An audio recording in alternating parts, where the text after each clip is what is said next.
Wrestling Podcast. And his name is John Cena.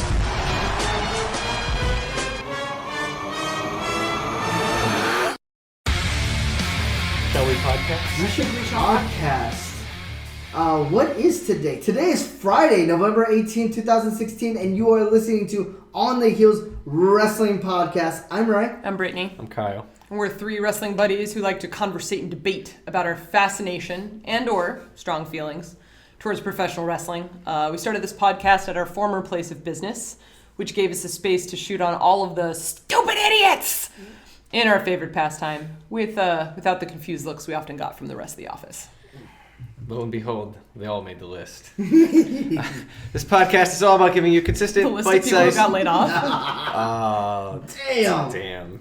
That was great. Sassy snaps. Commentary on the world of professional wrestling focused primarily on WWE's ever-expanding show lineup, though we'll occasionally touch on our local indie scene right here in Seattle, Washington. It feels good saying it. Right does. here. That being said, every week we'll either recap the previous week's WWE shows, network specials, pay-per-views, or we're going to hold a roundtable discussion on a particular topic.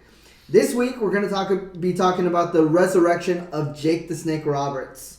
Both as not only the film, but also just really like as a fan, a real-life situation that's been playing out for 40 years. Well, the film was great. I mean, yeah, Jake the Snake, my God. I mean, that's like probably one of the 5 like wrestling names that people who don't know wrestling know, right? Yeah. Of this like generation, right? Like my dad still Yeah. knows like Jake the Snake, Hulk Hogan, Macho Man, right? Right. Well, because, I mean, if you think Bret about Hart. like wrestlers in the 80s, Yeah. try to sell any of those gimmicks or any of those characters today, it No. won't work. It's like, well, what's your gimmick? I got a bird, and I do puns that involve flying and like flapping, and like that's it. And No, my there's name is also the Coco part that Beware. like you generally don't domesticate a snake, and there's always the risk that that snake could go fucking rogue. Right. And it bit a guy one time. But like that, but like it wasn't just like, oh, I have a snake. It's like, no, I am the snake. Like I'm evil, and I'm not like This is merely my puppet. Yeah. It's But just like he controlled the snake. It was like crazy. right. But he also controlled. It was a metaphor. Like he controlled the crowd. We're talking about wrestling fans. They don't understand metaphors. Not just wrestling fit. Fucking people would see this guy runs out with a gigantic ass snake in a canvas bag. Right. Like that kind of transcends kayfabe right there. I mean, those bites aren't fake. Right. So anyway, Jake the Snake, complete icon, right? And you know, our generation nostalgia for Jake the Snake, obviously, but also like he completely hits like, so you remember The Wrestler, that movie, right? He like has higher highs than that guy, and I think lower lows. Absolutely. And like that makes it more real watching it in this documentary setting. Like it was hard to watch at times. Well, I mean, when you see Ric Flair come out of the movie theater, just crying his eyes out. Yeah. Because I mean, for wrestlers for a long time, it was a given that you don't get a happy ending. You don't just get a happy ending and you die before you're 50. Yep. Yeah. Like literally, show me a wrestler that's living, and I'll show you a walking tragedy. I was Like, actually looking for notes about the documentary because it had been a while since I watched it. And I Googled Jake the Snake, and the first autocorrect is Jake the Snake dead? Yeah. And that's just the reality of wrestlers. Like, if you haven't heard from them in a while, it's likely because they're dead. Like, there was a long-standing rumor that Ultimate Warrior had been dead all that time. Right. Instead, he had, like, conservative swinging YouTube channel that he was hosting. But eventually, everyone realized he was alive. But, yeah, it's just the shame reality that is this industry. Yeah. Or they're extremely disfigured or messed up in some way, right? Like, Yeah, I mean, like in The Wrestler, they had the guy that was signing autographs and he had his colostomy bag attached to his leg, right? Yeah, I mean, you have. Or if you look at Bruno Sammartino's ears, Yeah. Oh God, it's so like he gross. doesn't. Like, I don't know how he can hear because Yeah. there's no more hole. Yeah, I mean, they wrestle. They have no insurance. They take insane spots, and mind you, week after week after week after week, it's constant just duration of just. And let's Back not then, forget. too, they used to do, I think it was like over 320 days travel. Like, they greatly reduced it, but back, like, that hole that they talk about with the family life and stuff, like, what That are they was going to real. fill it with, That right? was real. Yeah. Yeah, and it's, you know. The other thing we forget, drugs are expensive. Yeah. Yeah. Drugs are bad. Okay. Yeah. Yeah, both for your wallet and everything else. Yeah. And it's funny too because like half of the wrestlers got that you either get hooked on hard drugs or you get hooked on the drugs that just get you by, like painkillers. Yeah. Like it's just like your body's just so broken up, and you think that you're doing right by your body by just trying to maintain. Yeah. And you're really just killing yourself slowly. Mm-hmm. Yeah, it was also like just at a high level of the whole thing. It was kind of crazy how it followed like sort of the arc. I mean, obviously they're going to set up the movie to be like that. Yeah. But like that weird sort of the redemption tale and just sort of like that give back karmatic situation of like DDP got his in because of them. Yeah. Oh yeah. Hips, Hall and Jake the Snake, and the fact that he was able to be the one that basically like saved them. So I think more this or is a less. good segue for us to actually just start talking about the movie. Yeah. So basically his documentary covers Jake the Snake. He's like, they walk into his house and you're just like, wait, a wrestler lives here? Because you would think someone as important as Jake the Snake has this really awesome place, right? And it's like super run down, it's dirty, it's messy, his marriage is completely fallen apart by then. But at the same time as they're doing this, they're showing highlights of his career and how incredible he was. And they've got people that they're interviewing throughout the movie talking about how awesome he was. And I love that Chris Jericho was included in it as like someone who was there and saw it. And then the first like tip into, oh shit, this movie is going to be terrible, is they show him he was recently booked at a show and he shows up completely drunk. Yeah. And it was just like, oh my God, this guy is in a really, really bad place. And they cut to just him talking about it a little bit, and he immediately like turn off the cameras and is like really emotional. And stuff. I mean like It's sad. Yeah, I mean for years he would get not just sober enough to work. Yeah. I mean WWE gave him so many chances. Like we've seen his quote unquote comebacks again and again. Even the last one. Well, and even then WWE now like pays for former wrestlers' rehabilitation programs, Well, which is good on them. But at the same time, you don't want to keep paying for it if someone's not going to put the time in. Yeah, well, they started with Jake. Yeah. And like they've spent millions on Jake. Yeah, just trying to keep him alive. Yeah. And like the last thing he did before like really went downhill was that whole like he got sober for like a second and did the whole born again Christian. And that's when the Austin 316 thing happened. Yeah. But yeah, he just. And mind you, indie promoters too just want to give him a chance because they know how great he's been. And his name still carries a lot of weight. Yep. So having him show up at your promotion or do like a local seminar, it's like he may not be the greatest anymore because he's an old fucking guy, but he's still Jake the Snake. Yeah. Anyway, so they called DDP. Yeah. And as Kyle was saying, DDP was basically like, has seen Jake the Snake as a mentor. Yeah. So this is sort of like, anytime that he had asked for help, Jake was there. So now he's like, fuck, it's my turn. And I got to do this. And those powerful moments of like DDP had been through helping people before. Yeah. So like he was super experienced in that one area, but then the other side of that is like, but you're always kind of float back to like what you were when you sort of met someone, right? It's almost like, you always be the child to your parents, even if you become like president or something. Yeah, right? and it's the same so thing. with DDP and Jake, it was like on screen with those two, like DDP would be kind of hardline, and then they'd have like a private DDP moment. And you see it just like hit him like, fuck, dude, he's way worse than I thought. This is gonna be super hard. And then the moments when the like relapses would happen, like you could see he took it really hard. But he knew how to keep up the strong face when he had to, like in front of Jake. But that was really hard too, which it's made like it you're that watching much more your impressive. hero Yeah, fall fall apart. apart. Like this guy that was God. once invincible to you. Plus, it was such a roller coaster too. Like, they go through the initial phase, and he immediately starts losing weight and following the program, and like he could barely do any. So He using barely DDP walk yoga without getting winded. Yeah, at that time he couldn't even walk, but like they have him over start doing 300 pounds. the easy yoga poses and stuff. Like his toes are hurting, and like because of atrophy from not using them and stuff. Like it was really deep, and then he starts making the initial progress, which sets up the first relapse because you start thinking, "Cool, I'm getting my shit in order." All the old habits kick in, right? Oh yeah, and it's the one thing I want to bring up is I started DDP yoga February 2013. Okay. So this all started in 2012, and I'm just kind of catching up. I always like kind of look for like on Twitter. I'm like, oh, let's look up stuff about the Click. Oh, let's look up Scott Hall. Oh, Scott Hall's still bad. Let's look up Jake the Snake, and I started seeing what was going on with Jake the Snake and DDP Yoga. That's what got me into it. And so I'm watching this thing unfold and getting interested in DDP Yoga, by the way. But and when Jake falls in the movie, a week later, in real life, in real time, DDP posts that relapse online for everyone to see, to hold him accountable for what he did.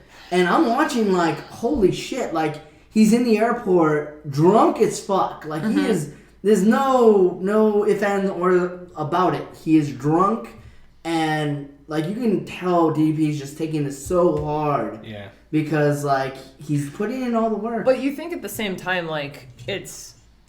this movie teaches us that, like, no matter how hard things are, like, you need other people to help you. You can't do it yourself, but admitting that does not make you weak. Yeah, they all, several times throughout it, like, and eventually when Scott Hall gets involved too, like, they all say, like, you were basically raised to not ever ask for help. Yeah. Right. And now all of a sudden, like, you have to. And it's so so I think, delicate too. Like Right. gotta more props to DDP and then the crew of that documentary, because they knew about that, the accountability crib that they move him into. The accountability crib! Because DDP basically... I love it! Good guy DDP buys a fucking house to... It's sad that he knows that he's going to get the use out of it, but he basically buys a house to, like, rehab all these people he knows that need help. Yeah. And he's bringing them through, and Jake the Snake is, like, the first guy involved in that. Yeah. And it works, and that scene at the airport was the first relapse after that. So at this point in the movie, you're watching it, and it seems like things are starting to turn a corner, but you also know there's going to be a couple of relapses. Yeah. And that one's just, like, real rough to take. But DDP, like...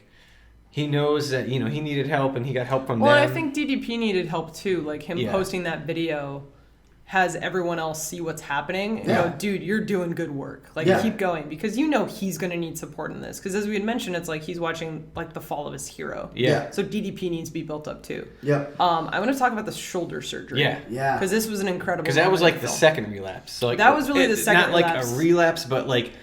stuff is... It was a bump. Anytime it it was was hard on Jake, you wondered how it was going to go. Right. So the first one was his own doing. Once he learned from that, you could say, okay, he could put that in one perspective. But once, the shoulder thing happens, he's basically trying to do a pose. He goes down, his shoulder's injured. Right. And he is, and like, fucking gutted. When he goes to the doctor and then it's like, so what have you been doing? He goes, I've been wrestling for 50 years. Like, Yeah. What do you think I've been doing? Yeah. But they end up doing, because, he has no money. Yeah. No money, no insurance, no money. There's no way he can pay for this. He's got to pay for it all out of pocket. And they say $9,000. fucked. Yeah, they say $9,200. And this is part of the reason why, like, old time wrestlers are so broken down. Is like, If you break yourself and you don't repair, like, you're never ever going to be back to 100%. Yeah.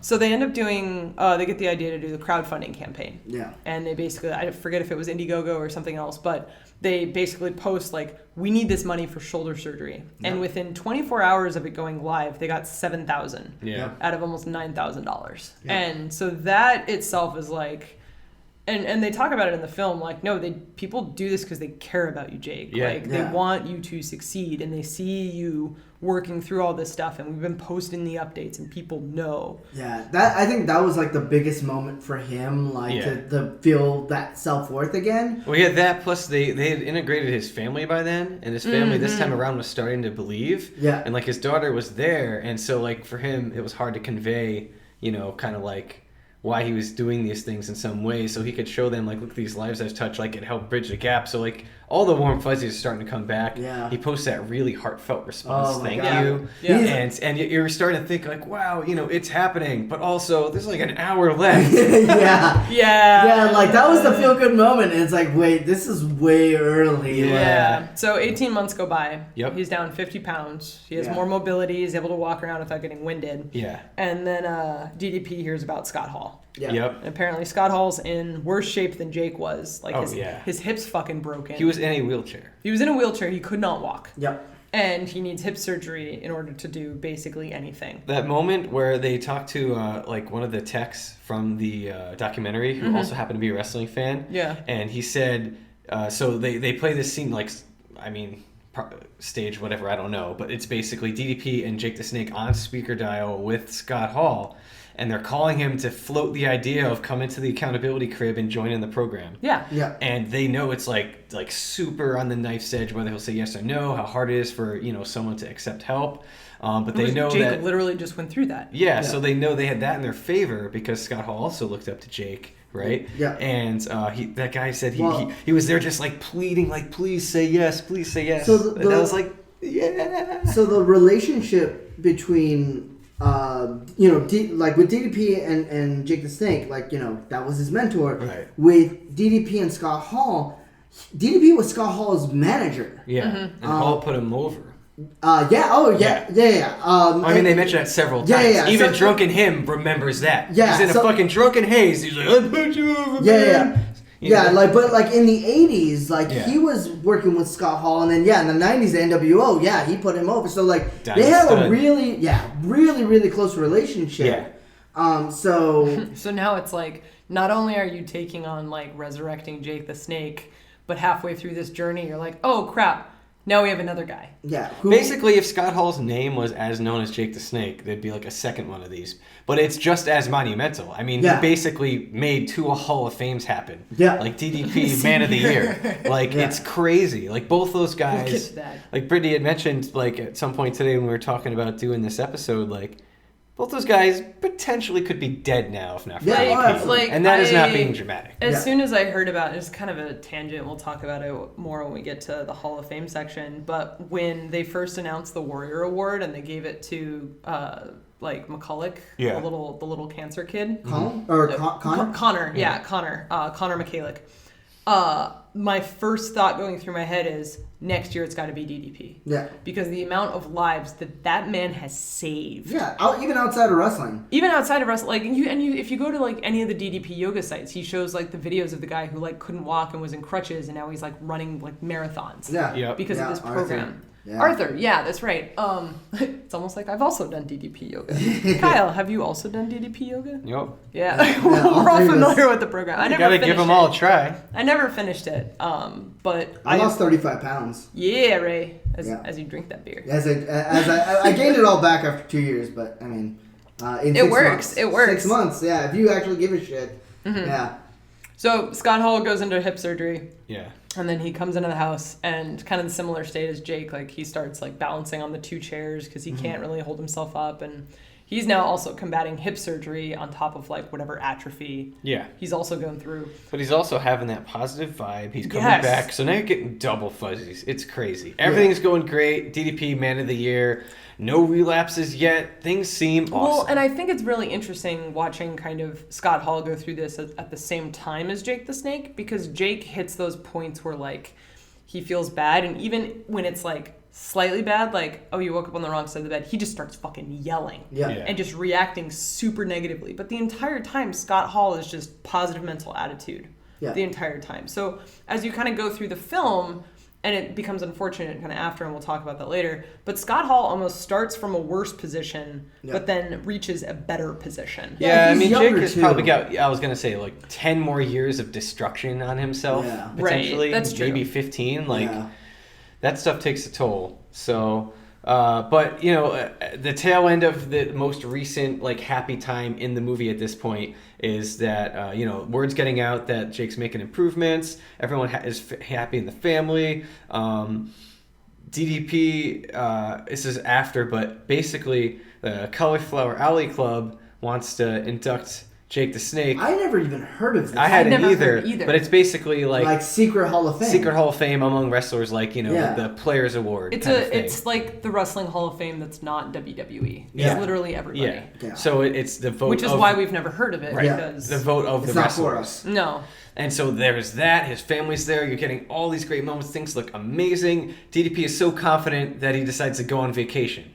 Oh, yeah. Oh, that's right. And Yeah. then the next relapse happens. I think we only documented 2 or 3 of the relapses. There's about like 5 of them in here. Yeah. It's just a constant emotional roller coaster. And Jake is just a lot more fragile. Yeah, you know? I think this is the one. This is the one where he agrees afterwards that he needs the 90 meetings in 90 days. Yeah, and it's also the one where, like in real time, it's the only one where DDP actually doesn't put it online. Yeah. Because, like, I think DDP at this point felt like he was responsible. Yeah. Which is really shitty when it's like you can't even go on vacation. Yeah. Because like There is a couple. someone else's life is just completely in the palm of your hand. Yeah, but I mean, like you can tell, like That's he was hard, man. Yeah. That is Yeah. hard. Yeah. Things go like things. They eventually recover from that relapse, but it's funny they had actually shown. So DDP is gone. I don't remember the name of the director type person from the documentary, Yeah. but he's also heavily involved in kind of the rehab, and it's Yeah. it's clear he's not just filming this shit. He He's has, involved with it. He's involved, and he it's has been some like form a of year at this background. point, or 2 years. But he He's living in the basically- house with them. Yeah. Yes, He's he- documenting everything. He's doing the yoga program. yeah, He basically says that eventually later Jake admitted that, and they show the camera work, that so they've been giving Jake these drugs that basically mean if you drink any alcohol you'll become like destructively ill. yeah, it's So like death. Yeah. so the thing they would always say is to prove like, oh, if you're not drunk then take these, right? And so Jake was like, yeah, I'll take them, I'll fucking take them, and he kind of pulls the swerve on him and like drinks the water and like chucks the pill at that right time, and that's when it was really like, man, this is like you're really starting to wonder how this is going to go, you know. Yeah.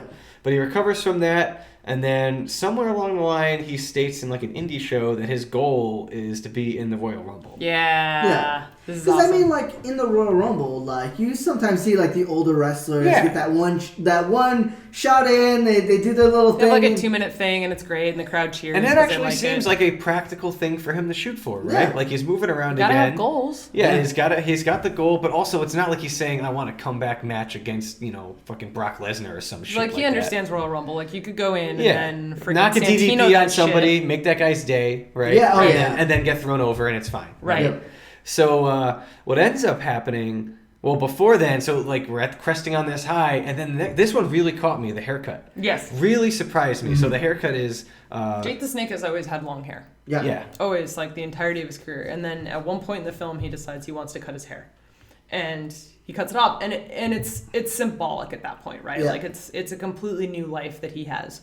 And then Scott Hall makes fun of him. Yep. But it's not like a true making fun. It's the way that friends make fun of each other. Yeah. But like he had literally never seen him without long hair. Yeah. But Yeah. Jake takes it really But personally. it's weird because while he's taking it really personally, he also kind of showed like a bit of an evolution in that he like in the moment he didn't freak out.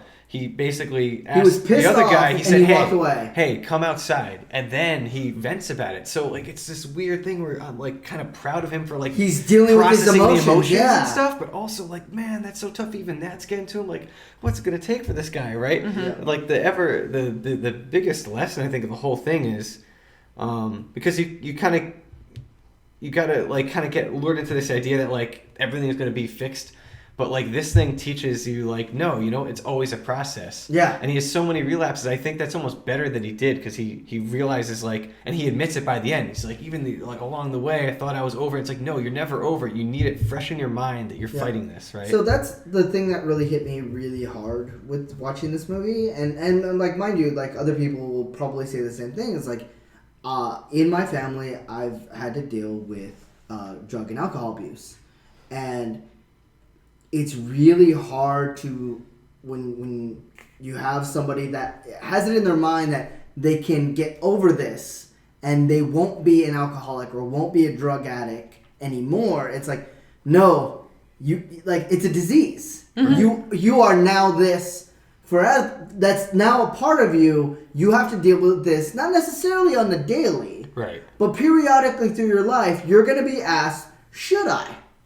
Should I do this? Right. Should I do this? And it's, and I think exactly what your point is like having Jake go through that and realize like, I may have to deal with this again, but like I'm going to have to like deal with it on my own. Going through those relapses kind of helps him realize like, okay, this is going to keep happening. I need to just really learn how to deal with this. And there's also the flip side too that a lot of times I've seen like from people, if you eventually kind of find out that they've committed to a certain lifestyle that like rules a lot of this stuff out. For them, they have to treat it that seriously, and some people don't get that and don't respect that, and they're like, "Oh, but you're over it now.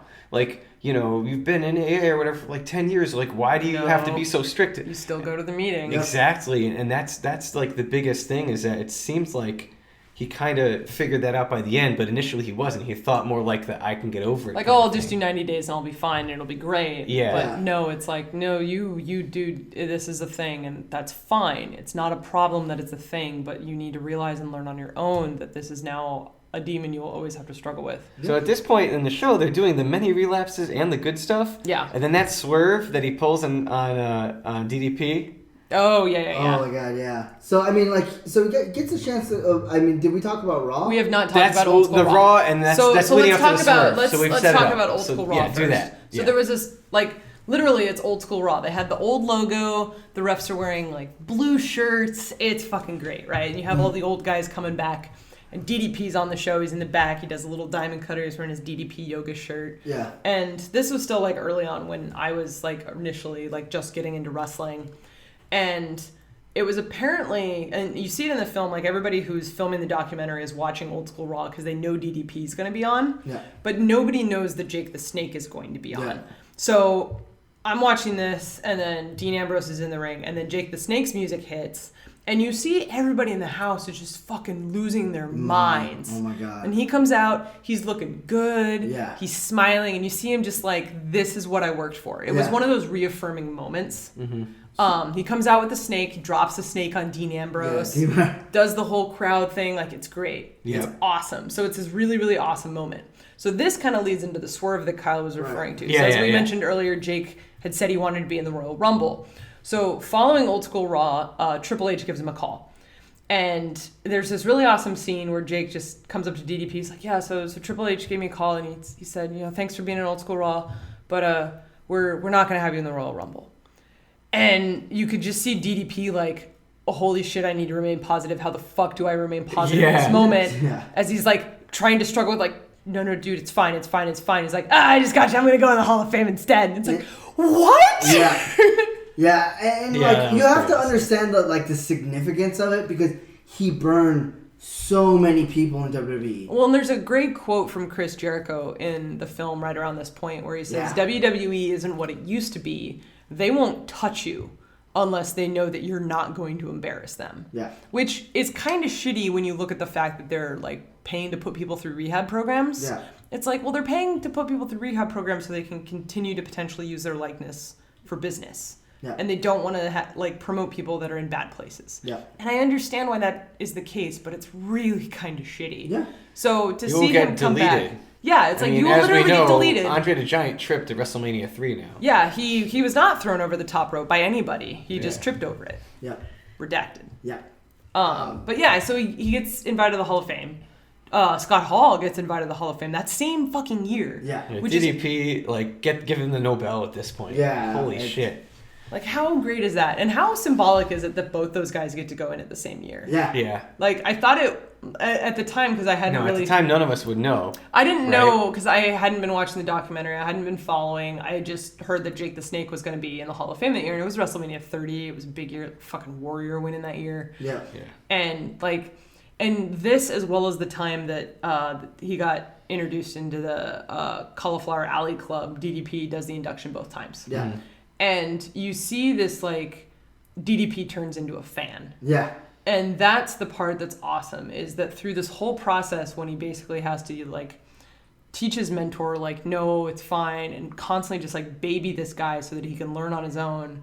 At the end of the day, he gets this awesome Yeah. treat of just, like, I just get to be a fan in this moment and talk about how awesome this guy is. It's a hell of a testament to DP because you know a lot of wrestlers give him a lot of shit Yeah. because they're like, yeah, that's not a gimmick, like that's how he is. Right.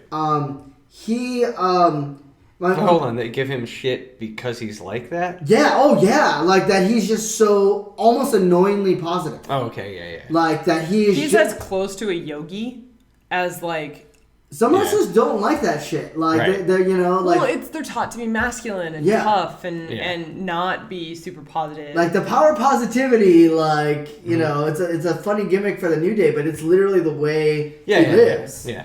And it's a huge testament to him because it's if you like for him, it's like if you continue with a positive attitude, positive things will continue to happen. Right. And to me, like that's always like such a really powerful message, and And it shows in this movie because he, like, no matter how far Jake falls, like, he doesn't hold his hand. He doesn't pussyfoot around with him.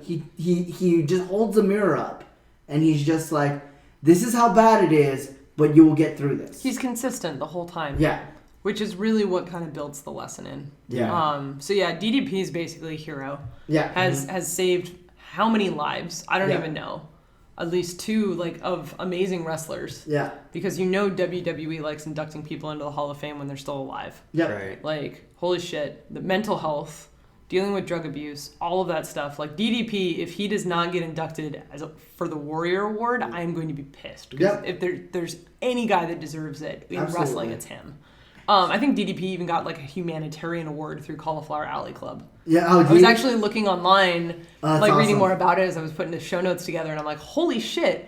Of course, if these guys fucking know it. Yeah, no shit. So we don't have too much time left, so we can just talk a little bit about like what happens after the movie. Yeah. So real quick, kind of shitty. Like immediately as the movie is ending, they don't cover this, but Jake actually gets diagnosed with cancer. Yep.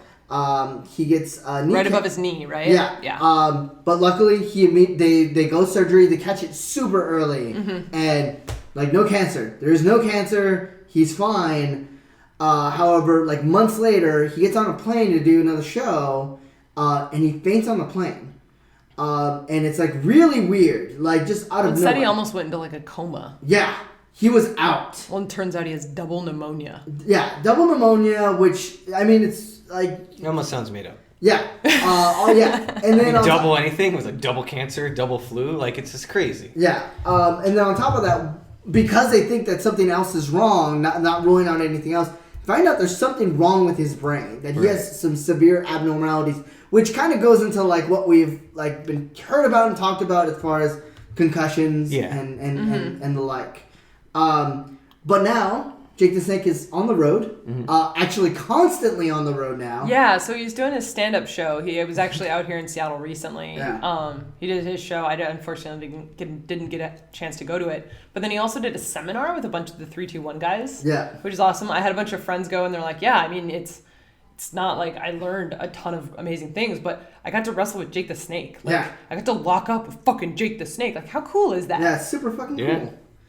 Do we know at all, like, if like Foley helped him with the stand-up thing or anything? Because I know they had that one scene where he was involved in the show, but that was clearly like Foley had his shit going by then. Yeah, I don't know if because those guys tend to help each other out. Yeah, I know wrestling fraternity. I know Foley and DDP are super close. Yeah. I don't know about Foley's relationship with Jake the Snake. Well, sort of revitalized Snake. Yeah, exactly. All right. Well, at the same time, like, we've been to McFoley's show, and it's very much like, I'm going to tell funny stories. Yeah. And they're great. And they're amazing. And I imagine the same thing with Jake. yeah, but I mean, at the same time, there's a lot more introspective stories that come out of that. Just because Foley's like, okay, my ear fell off and I lost a tooth. I should probably slow down. Like, didn't get super dark. And he's still on TV every week. So, So unfortunately, though, Scott Hall has not fared as well. So this is just super recent. Yeah. So in September, Scott Hall totally fell off the wagon. Got drunk in an airport bar.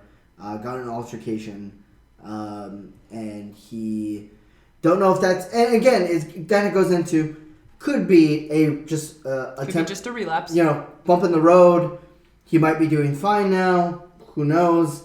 But as of last week, he ended up no showing at a show, which is huge. It's a really bad thing. He made good on. Well, and whoever booked him, they were advertising the shit out of the show with his name. Yeah, he made good. Like I looked it up. He made good with the promoter. He made sure that they got paid back the money that they sent him.